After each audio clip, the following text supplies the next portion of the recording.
Here's the story of a bunch of podcasts who were bringing Cubby content to the world. All of them did their own show. Unconnected, obsessive baseball nerds.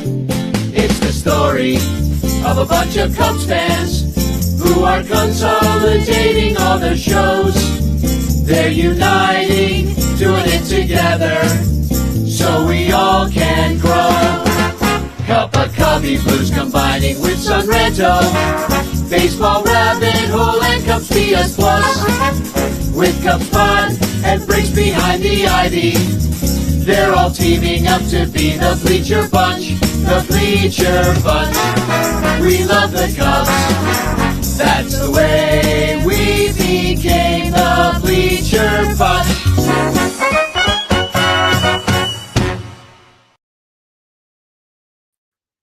Well, hello there, party people. It's Danny Rockett. I'm flying solo tonight, which makes the bunch part of Bleacher Bunch a little bit of a misnomer.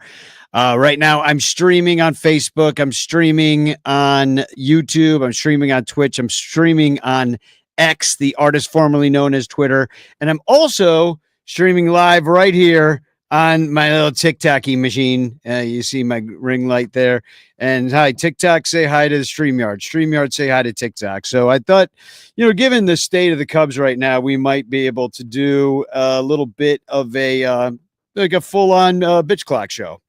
So I've been collecting from the Wheel of Grievances. I've been collecting grievances to put on the Wheel of Grievances, and I thought we'd have some fun tonight. I'm all caffeined up. I got my yerba mate tea. Take a sip of courage.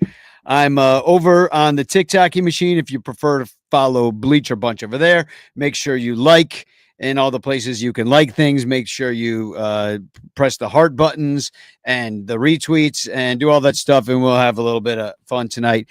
I would also like to mention that you can win a Frank Chance postcard tonight. And this is only for the people on the YouTubes and the Facebooks and the X's. TikTok doesn't have this capability, but you can win a Frank Chance postcard sent to you by me with a message of love and doom. Oh, and there goes my tea straw. We're off to a terrible start. So, it's got the Cubs man, Dominic Galoro over here in the TikTok chat. Joey W's in the TikTok chat. Who else we got out here tonight for the all bitch clock show? Will Stradamus is here. Josh D is here saying hashtag chance, but Dominic's not sure how long he's gonna be awake for because we got a lot of old men in the crowd. Unfortunately for us, things start going wrong with your body. You got to go to bed early just to sleep off your day. I understand. So hashtag chance in the chat. You could win that Frank Chance postcard, but I say we get right into it. What we're going to do is I'm going to share my screen and see if the TikTok-y people, you can see it. I'll so you know I'm not cheating. We've got a lot of different categories that I could bitch about. I don't know that I'll do them timed. I think I could just take them one by one. And people, you bitch along with me in the chat. That's what it's for. You can bitch in the chat. You can bitch. In fact, I'll even share the link in a little bit. You can come on this show and bitch with me. What do you say? So this is the Wheel of Grievances. There's a lot of categories on there. So I'll just go through them real quick. No beer vendors in the bleachers. This is in no particular order. And if you have them, any more grievances, please put them in either chat on wherever you're watching this, even if it is on TikTok. I can see that chat. So no beer vendors in the bleachers. A lot of people didn't even know that was not a thing. So lack of competent team doctors and trainers, expecting different results, but doing the same fucking things. Extending Jed. No talent brewers win streaks. High leverage hitting, or lack thereof, I should say. Lack of high leverage hitting. Boog, that's one's evergreen. Pocket pancakes. I didn't understand that one, so I hope I don't get it because I'll have to make up something. Great first half. The great is all capitalized, so I think I'm supposed to say great first half, as like sarcastically. The Cubs. So that's just a general thing. Rat face. That's Craig Counsell, for those of you new to the show. Ownership is our dumb Nepo babies is a category. Carter Hawkins makes the list. I don't hear a lot of people complaining about Carter Hawkins. He's kind of like, the J.D. Vance of the situation. The Brewers cheating. I believe they cheat. The offensive offense. And Ian Happ, I think he makes the list tonight. The Bellinger trade, we're still looking into that. Matt Shaw hitting down in the order. Tucker playing hurt. Runners in scoring position with a lack of hitting thereof. Dumb Cubs fans, hitting coaches, being mentally weak, and our sickening offense. I mean, I got sickening offense and offensive offense. Okay, so they're both in there. People mad about the offense. So I'm going to turn this around. We got a couple more in the chat here. Ian Happ needs to grab some bench, Joey says. Lack of hitting, that's the same thing as offensive offense. And Cubs make me sad. And that's been filtered out so that nobody else gets sad. So, anyhow, and let's see if we have anything else that is going in the chat. No, we got, we're looking good here. We got enough here that I can bitch. And, I don't see that I need to time myself. You know what I mean? Like, I think I'm just going to take as much time till I'm done bitching about it. And then that'll be it. Once again, like, subscribe, all that stuff. And let's take the first gander at the B clock, the Boomer Bills bitch clock. And the first of the evening is Matt Shaw hitting down the. Okay. Well, here's the thing. Matt Shaw batted, 100 for like 2 months. You know what I mean? Like, that's what got him down the order. Like, the first time he came up, if you remember, in Japan, they had him batting 5th. And that was the most insane thing I've ever seen. It's like, that guy, maybe someday he'll be a number 5 hitter, but right now he's probably should be batting 8th or 9th. Well, then they had him down. They tried to move him up the order. It didn't work out. He was batting 100. They kept him in there. They had nobody to replace him. You had John Birdie. You had Bruhan, and you're like, none of this is working out. Oh no, we need to go get another third baseman again. Where's Eugenio Suarez? But instead, Matt Shaw came back, and he was still batting 8th. Now he's batting 8th. Now he's batting 9th, and everything changed for him. He's hitting dongs. Now, do you want to mess with something when he's hitting dongs? Yes, you do. You move him up the order. You play the hot hand. You don't want to be him down there with nobody on base, although the Cubs are on base down there. But Matt Shaw has hit solo dong after solo dong after solo dong, and they're just late to the party. They're late to everything. They can't react to things on the ground. And even worse, they cannot anticipate what is going to happen.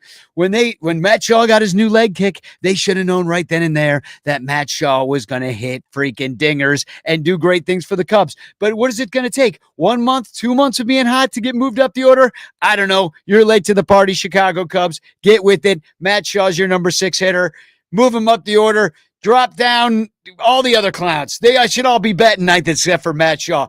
I want Matt Shaw batting 1 through 7, and then the rest of the 8 of them can fit in those last 2 spots. All right. Complaint department closed on Matt Shaw. I will remove him from the list. But by the way, Matt Shaw, I could say a lot of positive things about Matt Shaw. You know what I mean? Like, the fact that his development has not been linear, that is to be expected. But the fact that he got the job just out of spring training was dumb. They had nobody to spell him. It had to go right, and it didn't go right. They had nobody to back him up. And, so we got what we got. He got overexposed, and he had to go down to AAA, figure some stuff out, but he did. And so I believe in Matt Shaw. I think he's going to be good. See, because some comments are filtered. Hey, keep it clean over there. And so welcome. If you want to watch this on TikTok, I'm on TikTok. So do we have any more things in the this is good from John Pincus. Wasting good pitching. That's good. I'll add that too. The Boomer Bills bitch clock. Wasting good pitching. And it was good. I mean, I saw some people that were mad about Matt Boyd today. If you're mad about Matt Boyd, then you just really don't know how baseball works, because he pitched great. He gave up that 1 home run. by the way, jinxed by Jorge Moreno on the Spanish broadcast with Miguel Esparza today. So Robert Sanchez says, what would I bitch about? How about taking ball 4 just off the plate with runners in scoring position instead of serving it to right? Nothing is more irritating than not swinging at very hittable pitches that are technically balls but would drive in runs. And I think I'm just going to put that as protect the plate, you bastards. Remember, there used to be a thing. Michael Cotton's been talking about this on the Cubs Pod. If you're a Patreon supporter, you listen to us on Cubs Pod. And that's our daily show, but you got to spend $1 a month. And if you can't afford that, well, I don't know what to tell you. You got bigger problems and you shouldn't be listening to us. You should get a job. Protect the plate is what people used to say when the pitch was too close to take. Now these guys are so freaking trained, which is good, but they're too trained. And now they've trained away all their aggressiveness. And so a lot of these, back in the day, you take out your bat, you did something, and that could be beneficial. Maybe you get a sac fly. Maybe you dunk one in the left, something like that. But, these guys do not protect the plate. They'd rather take the walk. They are weak sauce. And that kind of goes with the thing on this, the pitch clock topic on here, mentally weak. And I don't think that's mentally weak. It's mentally stuck, right? So, all right, let's do another. I'm going to share my screen again. We can all take a look together. TikTok, you can take a look at the B clock wheel. Probably screwing up the algorithm by saying bitch so much, so I won't do that as much. But I'm certainly not going to have a bitch clock. All bitch clock show be one where I do not swear. The Brewers cheating. Oh, I like this one. All right, the Brewers cheating. Okay, I actually have a few things to say about this. Okay, the thing about the Brewers cheating is that they don't. They're actually just a good franchise that year after year after year has proven their worth by developing great players who come up and overperform for them, by making trades at the right time, selling high, buying low, getting good deals done with guys like Christian Yelich. Granted, that was like a sweetheart deal from the Marlins, but even so, like, why weren't the Cubs in on that? I don't know, probably because they were like in love with like Alfonso Soriano or something at the time. I don't even know what was going on then. Or Jorge Soler or somebody else they traded and then only got 1 year or something in return.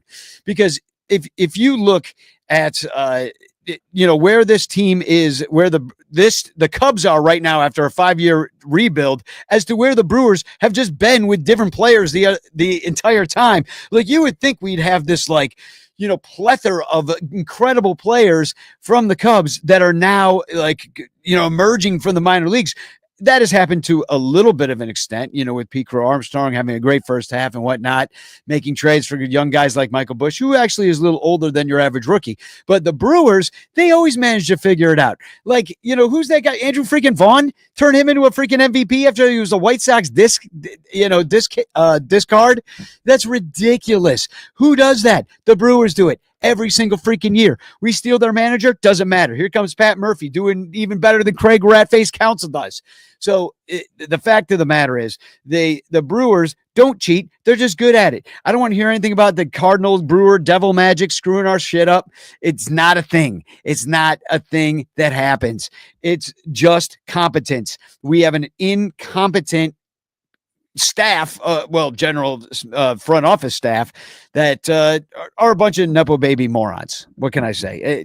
Theo, he was a talented dude. He knew how to put a team together. But all right, let me get into the actual subject at hand, which is the Brewers cheating, which, first of all, Ryan Braun, cheater. He cheated, and then he lied about it, and he's a cheating liar. He was a Brewer, so yeah, Brewers cheat.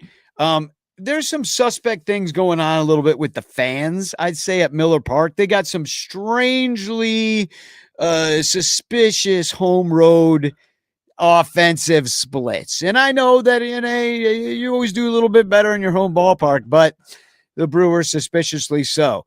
Oh, the Cubs are up to bat. Let's turn the outfield fans on, blowing it in. Oh, the Brewers are up to bat. Let's turn the infield fans on. There they go. So, and I'm sure Bernie the Brewer, he's up in the chalet. Every time he tugs on his mustache, he's going, it's a ball. Then he tugs on, his eyebrow, and it's a strike. Then the sausage race, whoever wins the sausage race, that's going to tell you, about tipping his pitches. And if, for example, if Chorizo wins, that means that the guy's going to give you a first pitch fastball because the Chorizo's been stealing sides out of the bullpen. I mean, some of the stuff is obvious like that. I'm just kidding, everybody. No, the Brewers, I mean, every team is trying to steal stuff. Every team's trying to get some sort of advantage against the other teams. And if that's called cheating, well, then the Brewers cheat. Their advantage has been being better at developing, better at managing their overall team, like from the entire system of the team. Whereas the Cubs, Brewers, they just got named one of the top farm systems in baseball. And they're in first place. And they're the best team at baseball. So, they're like the Dodgers of the Midwest. And that's supposed to be us. And we should need to do it by spending money. They have it. They won't spend it. They barely even upgraded. I don't know. Somebody tweeted out today about our trade deadline upgrades. Basically non-existent. They're a non-thing. Kittredge, Willie Castro, I like the move, but he hasn't really hit his weight. And who's the other guy? Who cares? Soroka. You're never even going to see him. 2 innings we saw him, and he was out of the game. At least I was there. I could say I was at the game that Mike Soroka pitched in. And I'll only say that if the Cubs win the World Series, if Mike Soroka gets a freaking ring, because he will if the Cubs win the World Series, which they still could do. They just got to not lose to all the teams. You know what I mean? They got to quit losing. So, keep them coming in the chat. I'm going to take the Brewers cheating out of there. And at this rate, I'm only going to get through 3 of these. All right. I'm going to turn this around for...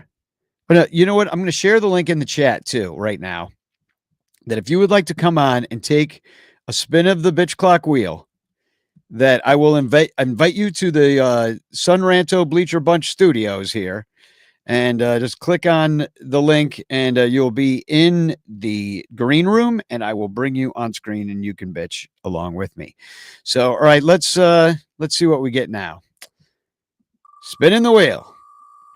Boomer Bill's bitch clock goes round and round. Where it stops, only the bitch clock knows. And it comes up. Everything's coming up, rat face. Now's our inning. Oh, dear, rat face. Okay, well, rat face, if you are new here, rat face is what we call Craig Counsell because he resembles a rat. And no, I'm not sorry to say that because here's the thing. Ratface, we all thought that he was the genius behind the Brewers' success over the years that they had success under his management. But that is obviously not the case, as Pat Murphy has basically just stepped up and done even better than Ratface ever did. And Ratface could not get a single win or he got a couple series wins, or did he even? Brewers, they haven't been to the World Series since 1982, which that was a long freaking time ago, and they've never won one. So, and I can't say Cub fans that tout that out you're an idiot. We've won one. They've been to the playoffs a lot more than us. They play more postseason games probably in the last decade. That's embarrassing for Cubs fans.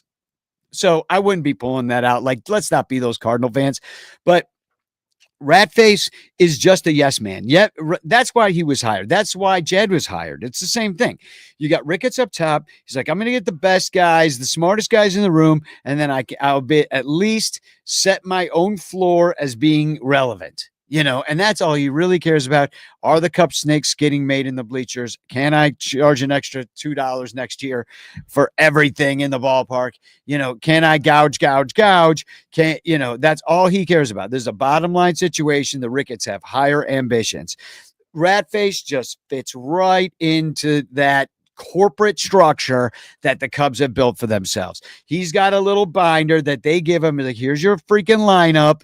If you would like to be a manager here, you do what we say. Jed and the nerds, they've come up with the lineup for today. It doesn't matter if you think that Michael Bush can hit this lefty. It doesn't matter. He's sitting. That's why Justin Turner's on the team. That's what you're going to do, Ratface. And he barely can go outside of his own comfort zone to do what he wants to do, because this is all preordained chat GPT baseball that's not working out at all, because they're not just playing the game. He basically changes the pitcher or the hitter based upon what hand the batter or the pitcher wiped their butt with. And that is not what baseball is about. There is not, baseball historians talking about butt wiping hands. There's not like entire freaking fields of baseball study that are, oh, wait, I guess got cheered. They're not entire baseball fields of study that go on lefty-righty splits, maybe a little bit. Sure, there's guys that have splits. But are you telling me that like a bad right-handed hitter is going to be better than a good left-handed hitter against a lefty? No, they got to learn how to do it. And look at the guys that could do it. Freaking Anthony Rizzo. He wasn't the best dude ever at hitting lefties when he first came up, but he became one of the best in the freaking world. Ratface doesn't understand that he's got to go do the company way, and it's freaking annoying as hell. It's frustrating to watch. You're pinch hitting for guys for no other reason other than that the baseball GPT sent that in. So anyway, we got a guest in the studio. More on Ratface later. I'm sure I got more to complain about. But right now in the studio, I've got Yodelin Yoakum, who I believe is coming on to give us a yodel. It's been a while since we've had Yodelin Yoakum in the studio, and welcome to the show, Yodelin Yoakum. Yodelay, yodelay, yodelay. Ooh. I expected nothing less than some darned yodeling. So, yodelay, yodelay, yodelay. And a little bit more yodeling. So, can you tell me real quick, what is your favorite yodel piece, and would you perform it for us tonight? My yodel piece is yodel. It's from Disney's Home on the Range. You've told me this before, Everett, and I still have not seen that film. You'll have to send me. I'll have to next time I'm in front of a TV, I'm going to look it up. But so what you up to besides yodeling? Oh, nothing. Just watching WGN. Okay. Anything good on there? Anything interesting? Well, not at all. Not at all. Any yodeling news? Have you heard any good new yodelers lately? Well, I saw Mellow Horn on WGN last January. And they yodel. Mm-hmm. Okay. So now the Cubs aren't on WGN anymore. So where do you watch Cubs games? Oh, I don't know. Just I went to Wrigley in 2023. Sick. That's awesome. All right. And I think there should be more yodeling at Cubs games personally. Don't you think? Yes. I bet there was yodeling when you went. Yeah. Probably, right? Yeah. Cool. Well, why don't you give us a yodel, and then we'll go back to doing some bitching. Okay. Yo, see, I yodel at a little idle.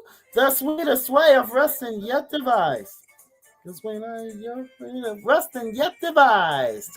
Because when I yodel at a little idle. Why, look, he had him cows that hypnotized. He don't prod, he don't yell, still he drives them doggies well. Which ain't easy when your chaps are labeled XXXXL. If you're looking from a foreign point of view, I sure can yodel little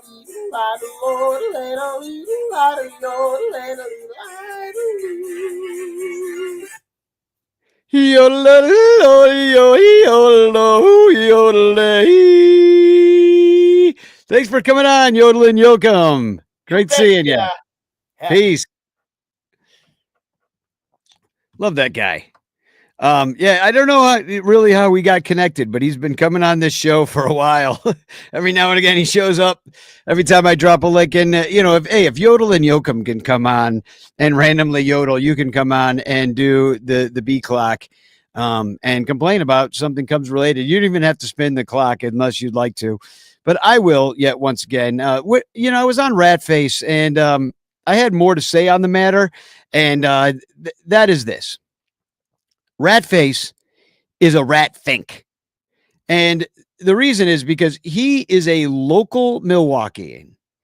And for 30 pieces of silver, I mean, $8 million, he decided that money was more important than loyalty to your community, loyalty to your state, your city, and to the team that had given you the chance this entire time. Craig Counsell, if I was a Brewers fan, he would be the Judasiest Benedict Arnold. Who else? Who's the biggest traders of all time? The Judas Benedict Arnold. That's who you got. He's Julius and Ethel Rosenberg, locked into one. And so for me, like that, it's a sign of a man's character and it makes him a rat face, frankly, that he would, for money, sell out his community. I wouldn't do it. He was making plenty of money. I mean, how much money do you need, Craig? How much rat facing money do you need, Craig? I mean, 8 million, 20 million. What's it going to take? First of all, come down to Illinois. We're going to tax that money. So thank you very much. I drove on some nice paved roads on Lincoln Avenue today. Thank you very much, Craig, for paying for my roads in Chicago. So I'm welcome. Welcome, Craig. But at the same time, you belong up there. Maybe Craig's a double agent, and that's why we're doing poorly. That's why he's doing stupid stuff that nobody likes. But frankly, the team's just not good enough. Sorry to say. But I'm going to take Ratface off the list, and we will continue on. That was a perfect little segment right in the middle of the yodeling segment. You know what I mean? Kind of broke things up in a nice way. So if anybody else would like to come up and yodel in about 15 minutes when I'm ready to take another break, that'd be fine. So, all right, cool. We're going to give this another spin it in. I'll show it to the fine people on the TikToky machine. And, okay, what are we going to get now? The sickening offense. Yeah. Sickening offense. Okay. All right. This one's easy, because year after freaking year, the offense breaks. It just breaks. I don't know. Theo Epstein, offense broke. What did they do to fix it? Nothing. Got a new hitting coach. What did that new hitting coach do? Had the same broken offense. Oh, maybe it wasn't the hitting coach. Oh, that's okay. Let's get a new hitting coach. Oh, let's add a bunch of coaches. Let's have 3 hitting coaches. We'll have a hold and then a coach to oversee all the other coaches, and and the offense won't break. Well, and then year after year with different players, it breaks. So I do not know if it's just the kind of players that you're getting year after year, or the kind of players you're attracted to sign, that they just can't handle the full season of being consistent at the plate. I don't know what it is, because I've never seen teams other than the Cubs, and I'm sure it happens. We just watched a lot of Cubs games, but when you go through with such talented players, when you go through a complete team-wide slump at the same time, when the only guy on your team hitting is the rookie Matt Shaw, you got problems. When your leadoff hitter is getting on base at a 183 clip, you got problems, and nobody can do it. They put Hap up there. He starts to struggle. Goodbye, Hap. Now we're going to put Bush up there for weird reasons. I don't know, he wouldn't have come to mind as a great leadoff hitter, but there he was, and it didn't work. Now, I mean, I don't know what you're going to do. PCA tried to do it. It got in his head. He can't do it either. So, it's just and maybe the offense, in the B clock, like it says, batting Matt Shaw down the order, it's just, you're too late to the party. Matt Shaw should have been up in the order the moment you saw that he was seeing it well. But Joe Madden used to drive us nuts with those lineups that he used to change every single day. But that's kind of flexibility, won a lot of baseball games, frankly. So maybe there's something to it. So the offense is offensive right now, offensive, and they have nobody to blame but themselves. And the frustration that you physically see on their personage is tough to watch because there's nobody stepping up and being like, yo, chill out, mental skills, like if we get tight, we're going to be even more sunk than before. It's like you can't, under those kind of stresses that you put on yourself, add to it the speed of Major League Baseball, you're not going to be able to sustain that kind of performance that you're looking to have when you're tight. I know this from being a singer. You lock up a performer, if you get too stressed out, you just got to let go and let God, you know what I mean? And, that's been the problem with this team. They get tight, they start to press, and we all see it. I mean, they read it. I mean, freaking Kyle Tucker's throwing his hat or his helmet. You got PCA throwing his bat. Like, this is unacceptable behavior. If we did that at our jobs, we'd be fired. So I'm not really looking at the chat here in the TikTok. I'm a Brewers fan and I'm glad he's gone. Let the Cubs and their cash deal with him. Oh yeah, we're dealing with them, that's for sure. And thanks for the rose on TikTok, by the way. Everett Yoakum sent a rose. I think Joey sent me something. I got some hearts, so thank you very much for those. I think that's gonna lock in to big money down the way. John Pickett says, get John Baker back in the fold. Get rid of Ratface. John Baker actually going to be around this weekend. I was texting with him today, and we'll try to link up at some point, but it's, he's working. I'm not going to be around for most of the weekend, so we'll see. Also, Carrie Meyer here in the chat says, I just realized who's also to blame for him, Ratface, coming to Chicago. One of my father-in-law's best friend works for the city of Milwaukee Health Department. His first department, I was supervisor of the rat abatement program. Oh, so they abated Ratface. And now he's in Chicago. Well, there's plenty of rats here, though. He just adds to the din of rats. My cat brings them home all the time. She loves them. So Dominic says, I haven't seen a team this tight in forever. No one to motivate him. And they scored one lousy run again today. It was a home run by Michael Busch. So a solo shot, one freaking run. Nobody can get on base. They're just tight. They loaded the bases like 3 times in the game the other night, and they didn't score one time. I mean, it's wild. I mean, that's hard to do. Those percentages of just that they show you, like, oh, there's a 83% chance they'll score. Well, it's 17% chance that they won't. And that 17% chance is the Chicago freaking Cubs. All right, let's take sickening offense off of the list. I think this might work. I go on here. I say all the things we're mad about. We let loose on here. I release the pod. And it might just clear the air. Maybe they're watching. Maybe some of the Cubs are watching and go, oh, these are the things that we need to work on. So, all right, I'm sharing my screen again. Let's see what comes up this time. Okay. Oh, baby. Boog is coming up. Oh, I didn't show that to TikTok. There you go. So I'm honest. Boog came up. All right. Okay, I can't screw this up because there's too much riding on it. When Boog first got hired, I was like, great job. A big fat guy who's a little boisterous, reminded me of Harry Carey. I was like, this could work. Like this guy, he might be a beloved broadcaster. Maybe he sings the 7th inning stretch, but no. Instead, they hired an entire team of people. So that all used to work at ESPN or something like that, or MLB Network. And they had all these ideas of what fans wanted in a baseball game broadcast. And what they didn't want, they decided in a baseball game broadcast, was talk about the actual game. They said, no, we'll have all this extracurricular. We'll have 5 sideline reporters. We'll cut away to the home studio where Cliff Floyd will be sitting there, or Dexter Fowler or Cole Wright or somebody. He'll be sitting there, and they'll have some crazy stat for us and about how, with runners on second and third with 1 out, Dansby Swanson has a 50% walk rate or something stupid that doesn't matter at all. We'll have a guy to look all that up, and they'll make sure that we know about it.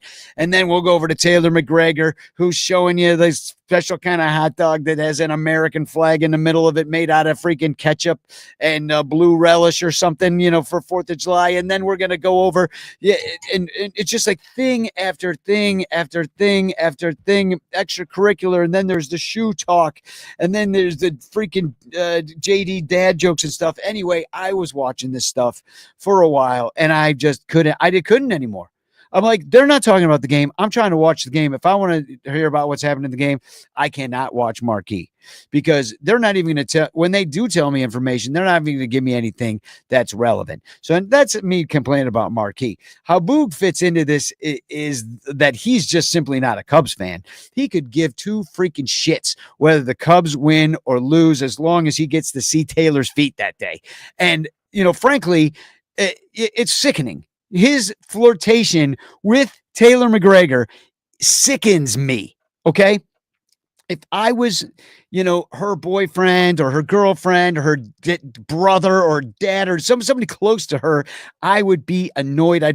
My stomach would be turning every single night with that crap. Clint Nathan said he's a Phillies fan. Well, exactly. And Phillies fans are freaking idiots, and they're jerks. And, Boog, I'm sure he's a nice guy. I mean, a lot of people have met him. Oh, he's so nice. I'm sure he's nice. In fact, somebody I like very much is really good friends with Boog. And I've never really met him. I'm sure if he was here in the studio right now and he heard me talking about this stuff, I'd be like, oh, okay, Boog, I kid. But admit it, you like the feet, right? You're a foot guy. I would say that because I'm Danny Rockett. He might laugh it off. I'm like, no, you're always talking about shoes. So we all know you have a foot fetish, so why don't you just get it out there? And you could be, I would say it to his face, but I would put it in a funny way. But my problem with him is he cannot go away from the script. The script is the script is the script. He's got all this stuff he's got to say. The broadcast is wrong.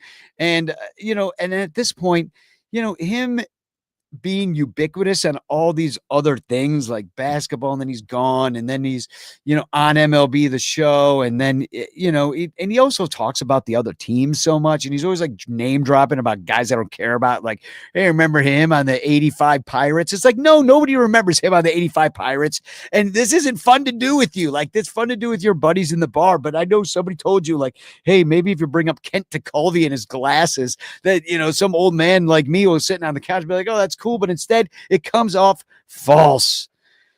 So I just have a problem with the whole thing. And then Mark Perry says, I need our play-by-play guy to be a little bit more of a homer. Exactly. Pat Hughes, he cares. If you speak Spanish, go listen to Miguel's broadcast. And Clint also says Boog is greater than Cohen. I don't know. I mean, Cohen's like just your classic play-by-play guy. Who I wish Cohen was Zaidman. If Cohen could be Zaidman and we could lose Zaidman along the way, that could be like a double like whammy. You move Cohen over there and take the Zaidman 5th inning so we actually know what's going on in the 5th, instead of like, there's a long drive and it's going to be caught by the shortstop, which is Zaidman. So anyway, and he's not nice to the bleacher bums. He always passes by. He's got his headphones on, and he's just blocking us out. Oh, they don't exist. He sees us every day. We're like, Double Z. And he's just like, hey. It's like, dude, we're not going to bite you. We're not going to bite you. All right. I got about 20 more minutes to do of this, and then I'm going to have an aneurysm, too. By the way, just I'll show this to the people. Look at this. Look at this. I'm on a heart monitor. So they're going to be like, what were you doing on Thursday night from 8 to 9? Because you nearly had an aneurysm. No, I've just been having weird things. So that'd be funny if I wish I had an EKG machine, and if you could just see my freaking blood pressure rise as I get angrier and angrier about this stuff. So, all right, I'm going to share my my bitchy. I'm sure I can bitch about Boog more, but it's at some point I feel bad. Like, what if he's watching? Sometimes I think he does watch it. He knows we hate him, and then I feel bad. So anyway, all right, I'm going to show the wheel of grievances there so that the TikToky people can see it. There it is, and we're going to go around and around. And no beer vendors in the bleachers. I'm going to expand on this a little bit too, I think, in general. Because I sit in the bleachers. I sit all over the ballpark. So, okay. So first, let me bitch about vendors in general. Okay. I wish there were no vendors at all, period. And I know that, vendors, it's a job. I don't want to take jobs away from people. But you are at a baseball game to watch the baseball game. Okay. You can bring in your own soda. You can bring in, and I wish they could, they put beer in plastic bottles, I would say you should bring in your own beer too. But my problem with the vendors at Wrigley Field specifically is if they are in the stands, they're in the damn way half the game. And you already got poles blocking a bunch of seats in terrace reserved, up in upper deck reserved. Then you got vendors coming on, and here's the problem. Nobody knows what they're doing. And the guy buying the beer or the hot dog or whatever, they don't know what they're doing. The customer doesn't know what they're doing. They've got there's long rows of seats. I'm trying to watch the game. The bases are loaded. Now, it doesn't matter what's happening in the game. The transaction's going to go down no matter what. So, bases are loaded. Everybody's kind of on their feet, and I'm passing down a credit card so that some guy can buy his whiny kid freaking 2 hot dogs. You know what I mean? So I'm just like, it's like, dude, you didn't eat before the game. Like, bring in a hot dog. Go to 7-Eleven, get yourself a couple hot dogs, bring them on in, bring in some tacos. We have the technology. The vendor standing in the way. Then the guy tries to pay. Oh, hold on. No, not that card, not this card. He's reaching his wallet. He's standing up. He's in my freaking way. All freaking game long, this happens. It's annoying as hell.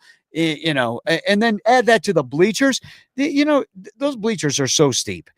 And I understand some of these vendors. They're as sure-footed as a mountain goat. But, come on. You're up and down these much, much steeper inclines with no railings to help you out. Not that the stands have railings either, but it's not as bad of a rake. But talk about being in the way. Oh my God, if they had that in the bleachers, they couldn't even get down the aisle. Those are even longer benches. Now I'm passing credit cards and all this crap. Screw that. If you really need something that badly, get up, go get it in the stands and get these vendors out of my freaking way. They don't belong there. Or have them, come in and bring your own food. I don't know what to tell you. Bring your own food, and we won't have these problems. Clint says, I miss the old 7-Eleven. Yeah. And Carrie says, but with the pitch clock now, I need the vendor. I don't want to waste time in line. Yeah, bring in your own food. I'm telling you, they also have order to your seat. That seems to take less time because you've already paid. The paying takes a long time. So you can do that. Order to your seat. The game is 2.5 hours long. If you can't go 2.5 hours without eating something, it's like go get yourself checked for a tapeworm because you can go that long. Yeah, Clint says Danny brings a whole ass foot long. I did. So, or I do. I brought tacos in the other day. You can bring in whatever you want. So, you just can't bring in booze. You can, but you got to sneak it a different way. So, let's see. Let's do another one. I'm going to take that one off. We might not get to all these, but we'll try to get through as many as we can. This is fun. This is a good time. And once again, I will drop the link in the chat if anybody would like to come on and yodel or bitch. This is the place to do it. I'll dropping the link in the chat to the studio. You can come on and take a spin of the bitch clock wheel. But I'm going to spin it right now, and let's see what we come up with here. Let's see. I'll show the people. You can all see what's going on. And it is lack of competent team doctors and trainers. Okay. Well,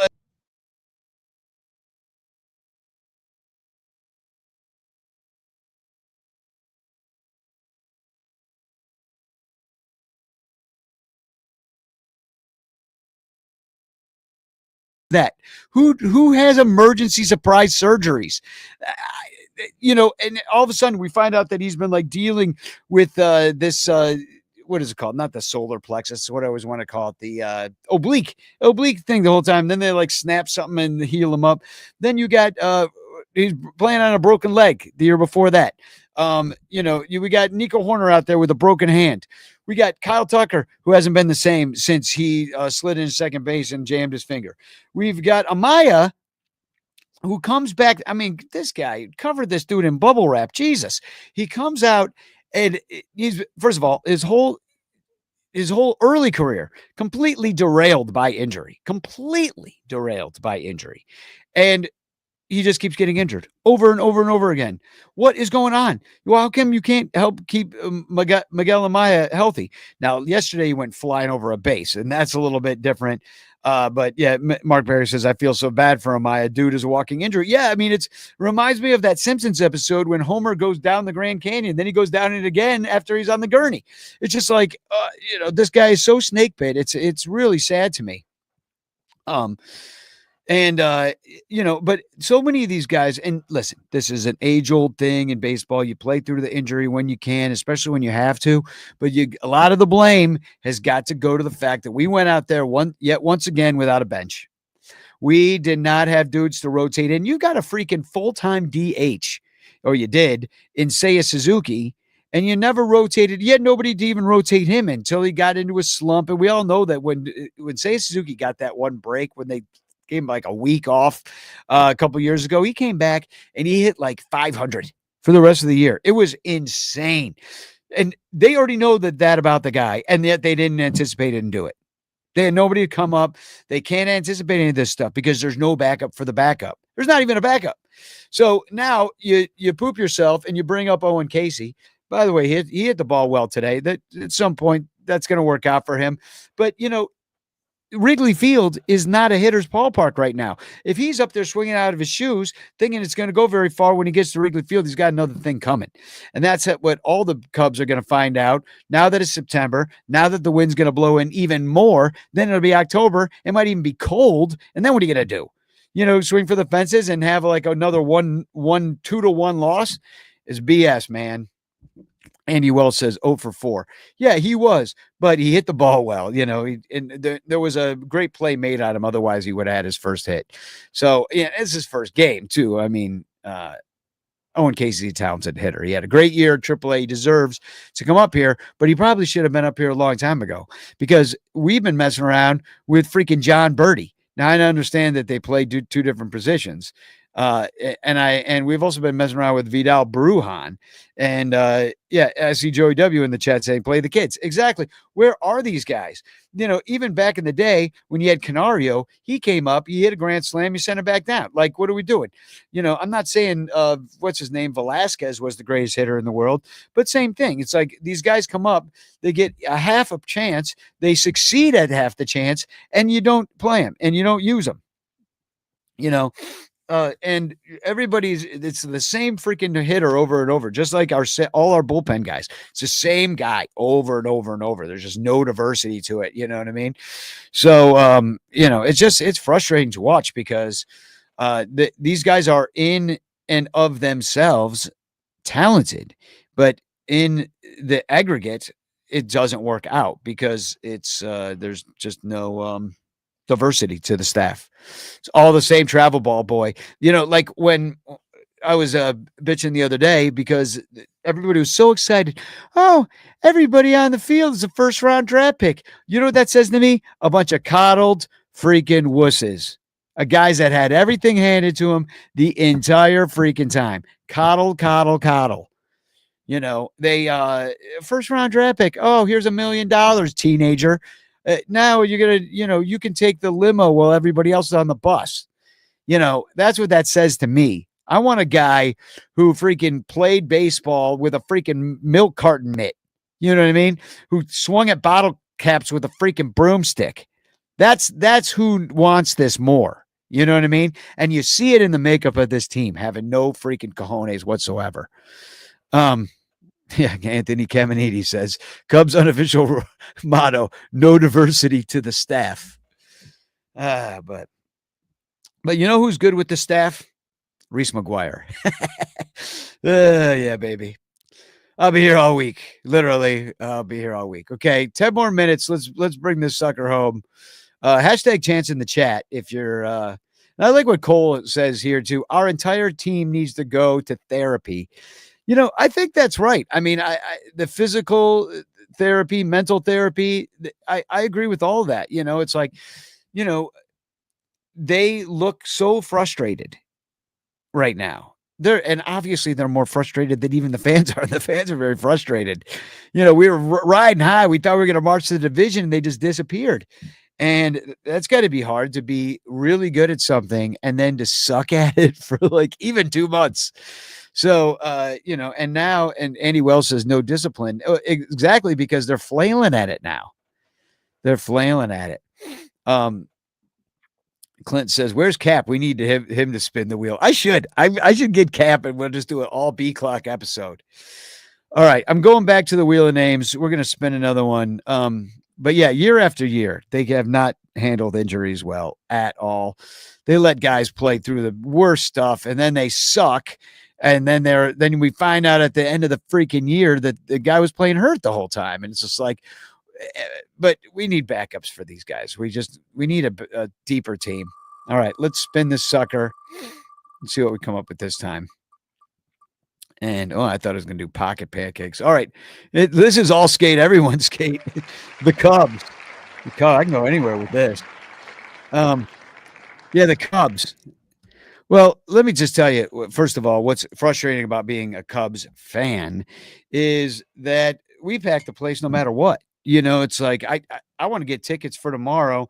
This is a team that's been playing terribly, but just because it's a freaking nice day and it's a very Instagrammable thing to be in the bleachers and try to be some sort of like Cubs TikTok influencer, guilty as charged, that I can't afford to go into the game. So I'm just probably going to hang out with Ballhawk Dave. So, when I think about the incredible amount of money that this team is printing all the time, and that there is no knight in shining armor that's coming anytime soon to save this team. And I'm talking about next year when Kyle Tucker doesn't get re-signed. Not that we want a guy to come up here and bat 140, but he's obviously a talented ball player, but he's going to look at the Cub fans and be like, man, this is great. These people are total idiots. They show up every single day and watch us lose. They just get drunk and sunburned. It's incredible. And then the rich people like it. They buy our jerseys. And, here's a new blue jersey. We'll buy that one. Oh, now we got a brown jersey. Oh, here's an all-star jersey. We'll buy that too. Because Cub fans got a lot of money. And they're throwing it around. So, like, what player wouldn't want it? It's like, oh, I'll do Portillo's ads. I'll, the list goes on of ways you can freaking profit off of being a Chicago Cubs player when Cub fans are having a ton of apparently just disposable income, because I see people in new hats in New Jersey all the time. But, that's the Cubs, baby. It's a popular ass team that refuses to act like, well, they don't need to go out there and win to be popular. They're popular without winning. They're winning this year. The stands are more packed. They can charge an extra $10 per car for parking. They did raise beer prices $2, but we would be in there if the weather was good regardless. You're still going to get 35,000 in there tomorrow, whether the Cubs are in 4th place or 1st place. So it does not matter. And year after year, we will be exploited as fans because they can. Simply, they can do it to us, and we're going to say, thank you, sir. May I have another? Mike Waller says, losing is a disease as contagious as syphilis. Well, I don't know about that. Al Capone, famous Chicagoan, died of syphilis. So, and John Pincus says, thankfully, I'm almost 40, which means that almost 0 players are younger than me. Thanks, Lyle, for that rule. Yes, and that means that rule is you cannot buy players you cannot buy the jersey of a player that is younger than you, which is pretty much all the team now. Well, it's all the team because I'm 51. Cole says, Danny Rockett gets me through these seasons as a Cubs fan. Appreciate you, big dog. Oh, thanks, Cole. I appreciate you too. I enjoy doing these. You know, I enjoy the people. I'm a big people person, and this is a therapy session for me too because I'm watching these games. Almost if I was in Vegas playing craps on the team, I'd be doing the don't pass bar and making tons of money. So yeah, and Mike Waller says, "Wait, is it bad that guys are throwing helmets and slamming bats, or are they emotionless and don't care?" No, I think they obviously care, but they're showing it all the wrong ways. Like Ryan Sandberg, he said, they wanted him to show emotion after like some tough stretch that he was having. And he's like, "Why would I do that? I would throw my helmet and then I just have a broken helmet." So what I'm wondering is, do these guys have somebody to talk to? Are they having a team meeting? Are they getting together and trying to figure out not what's wrong, but at least put themselves in a better mental mindset by where they can succeed because they're talented players, and I really feel like that it could start clicking for them. And once it does, watch out. Maybe we're going to finish strong. Maybe we don't lose a game in September. That would not surprise me. They're a freaking good team. That's why it's hard to watch. Like, maybe freaking Owen Casey goes on a tear. Maybe Moises Ballesteros comes up and starts doing stuff. It was kind of surprising they didn't bring him up and chose Casey instead, but these things happen. Sorry, TikTok's telling me I should be done soon. Yeah, I will be done soon. Why don't we do just two more of these? And so I wouldn't say that they're getting back to that a second. I wouldn't say that they're an unemotional bunch. They're just naturally unemotional. They're naturally travel ball boring. And, I kind of want to see the fun side of them. Like that's what it doesn't look like. It doesn't look like they were having fun. They were a very work a day team the entire time. They never were not just like a work a day, put your head down, do your job kind of team. And because of that, it's weird to see the only emotion they're showing is negative emotion. I haven't seen a lot of positive emotion. All they do is wave at each other from freaking first base. I mean, the Blue Jays, they got a freaking home run jacket. There's other teams that have like, helmets that they wear with horns on it and stuff. We don't have any of that stuff. So, all right, I'm going to spin another one and we'll do a couple more. And then this one is going to land on Ian Happ. Okay. Ian freaking Happ. All right. Saying this about Ian Happ. But, his time in Chicago, it's got to be over. Because, frankly, the fact that they gave this guy no trade clause to keep him around for what? To rebuild with a left fielder that it basically disappears for 2 months at a time. You know what I mean? He's a leadoff hitter, like Clint Nathan says in the chat right now, who can't bunt. You know what I mean? Like, not that I like bunting. Guy's got a lot of power. He's a switch hitter. He plays good defense. He's a freaking very stalwart, like out there, paint by numbers player, first round pick, obviously a good role player, but they built the team around this guy and he's the one that's out there every day. This is freaking left field. You should have like some, Moises Ballesteros you should be able to put out in left field if you really want him in the lineup and you want freaking Suzuki in there too or something else, or you put Suzuki out there. He's probably a better outfielder in left because right field is tough. I know he got a lot of shit for being out in right, but I would bet Suzuki in center, which he played this year, or Suzuki in left is maybe even a better thing, but he doesn't get a chance to do it. Why? Because of freaking Ian Happ, who's there every goddamn day, just out, and for what? And then, you think you find yourself a leadoff hitter. He's got that kind of approach. He's going to take his walk. He's going to do his at-bat. He's going to take a lot of pitches. Yes, he does all those things. But then he makes himself unplayable for 2-3 months at a time up there. You can't do that. Like, it's fine if you dip a little bit. If, let's say, you have like a stretch where you're like, a 320 OBP. Like, I'm going to look up Ian Happ right now. I'm looking him up. I got to know. Like, I'm going to look up his splits, basically. And I want to know what he's done this year by month. Okay. So because this is the kind of crap, and I know it hasn't been as bad this year as it been in other times. At least I don't think it has. Oh, yes, it has. He disappeared. Okay.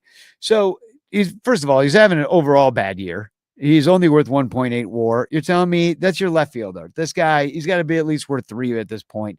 He's batting 227. That is not a leadoff hitter. That's like a 7 hitter.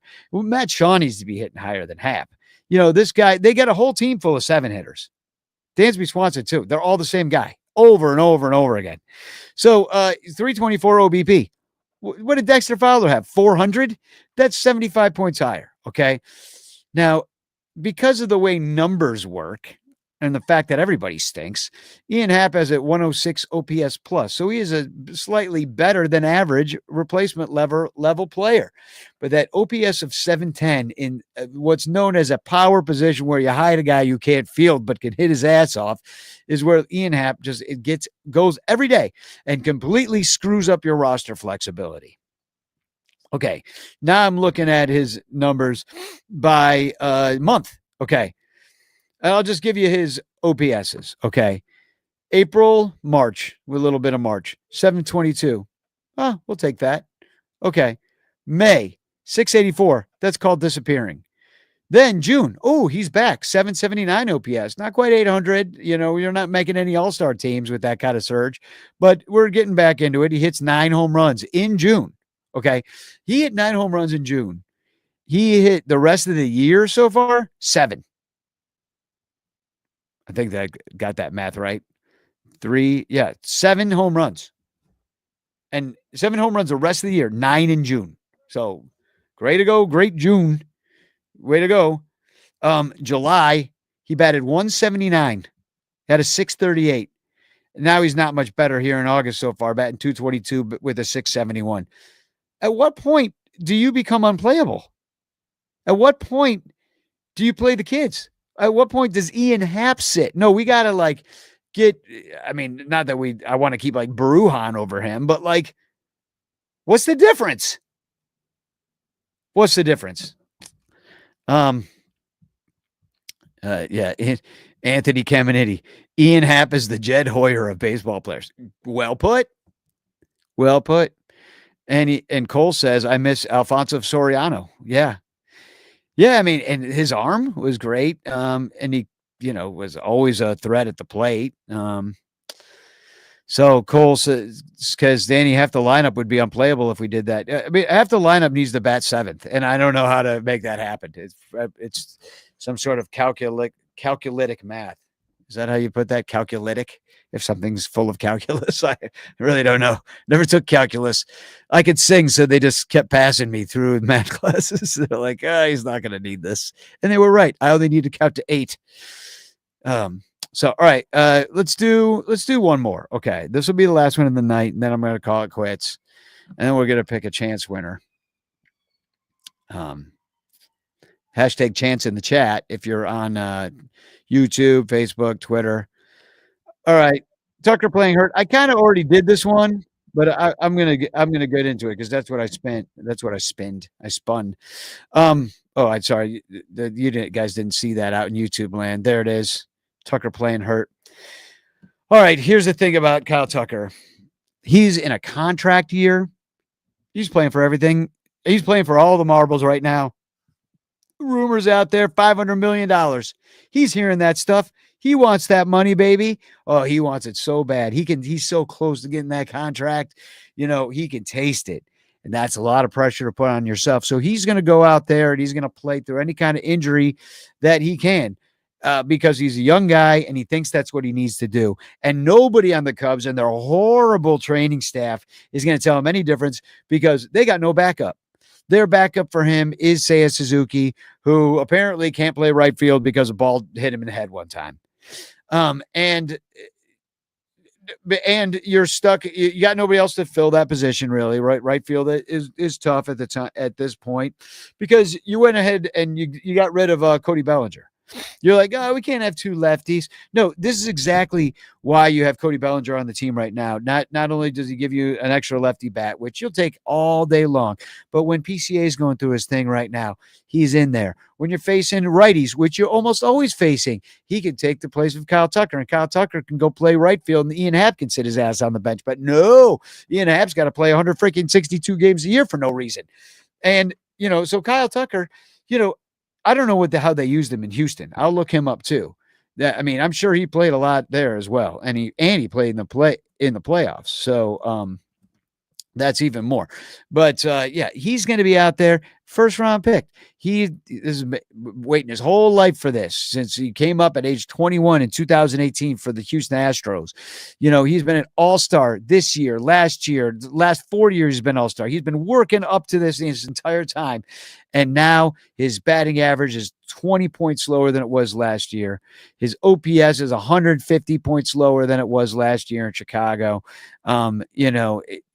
But he's kind of giving you what he's always given you, overall. The problem is in Houston, they had a much deeper squad. There's a lot more that Tucker's got to contend with, and a lot more that he's carrying on his shoulders, especially as you march to the playoffs.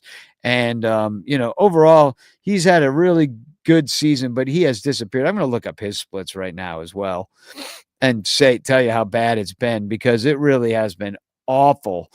But I would still say, hey, if you can get Kyle Tucker on some sort of discount because he had a bad second half, I think you do that.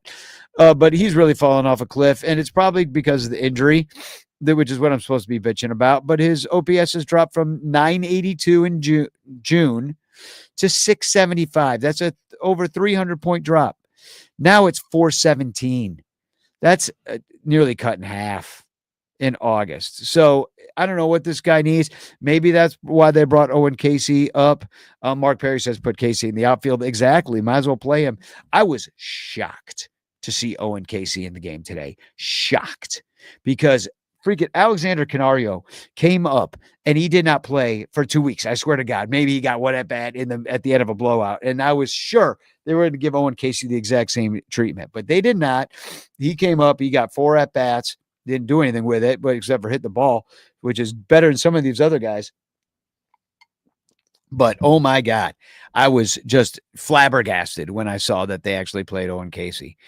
And, and Clint says Tucker was doing well when Say and PCA were doing well, and then they all stopped doing well at the same time. And, that goes back to last year in the 83-win Cubs, which the last 2 years. That goes right back to that, because without Kyle Tucker in the lineup, the Cubs were bad, and they were a very average team. With Tucker in the lineup, and with Tucker in the lineup hurt, it's kind of like having no Tucker in the lineup, And if his hand truly is bothering him, or there's some like mental health thing going on with him that's making him throw his helmet, then the Cubs got to get in front of that right now. It's really, it's reached a critical place right now. They one freaking run. Yeah, the Cubs haven't been scoring. Like, let me look up the Cubs numbers as we go here, because I really do feel like they've got to get back on track here. Team stats. Okay, we're gonna do the last 30 days of team stats. We got Cubs. They're the 7th worst offense by OPS at 688. Home runs. They have the 10th fewest home runs in baseball the last 30 days. They stopped taking walks. They're bottom of the league in walks last 30 days. They're not striking out much, so that's good. They're still top 10 in stealing bases, so they're still doing that. So that's good. But, their batting average is so low right now. They're the 7th. They're batting 236. No, sorry, 235 as a team. That's down there with the Angels and the Twins and the Mets, surprisingly. So they're really having a tough time of it too. So, when you and you're wasting all these great pitching performances, which John Pickus brought up too. Alex Laverne says not surprised he played. Well, that's good.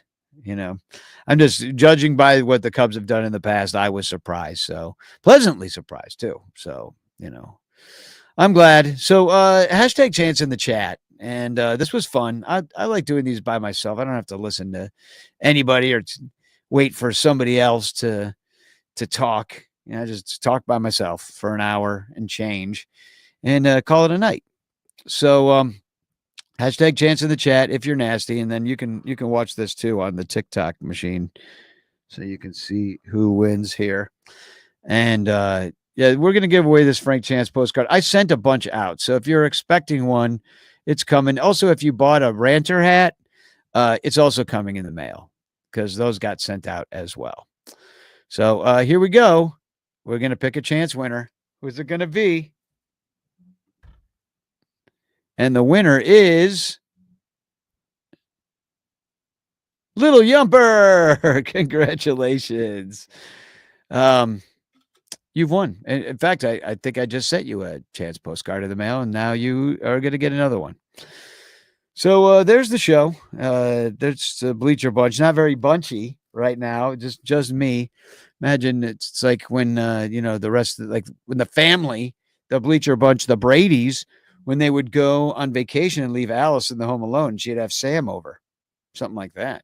Maybe it's time to have Sam the Butcher over right now. So I'm going to play the final song. I'm going to get the hell out of here. But thanks for being here tonight. Thanks for participating. It was a lot of fun hanging out with you guys. And we got to start winning again. The freaking Pirates coming to town. I don't see why we can't beat them. I know they got good pitching, starting pitching, but we got to score some damn runs. Come on. Home cooking. Let's get it done. Spagog, y'all, and go Cubs.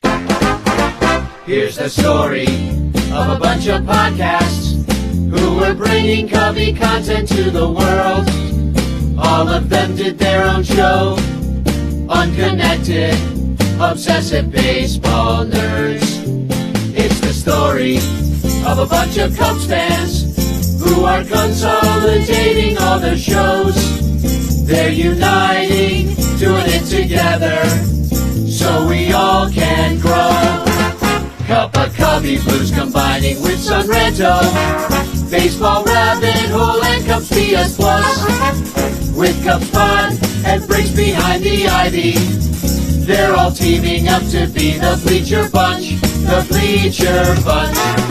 We love the Cubs. That's the way we became the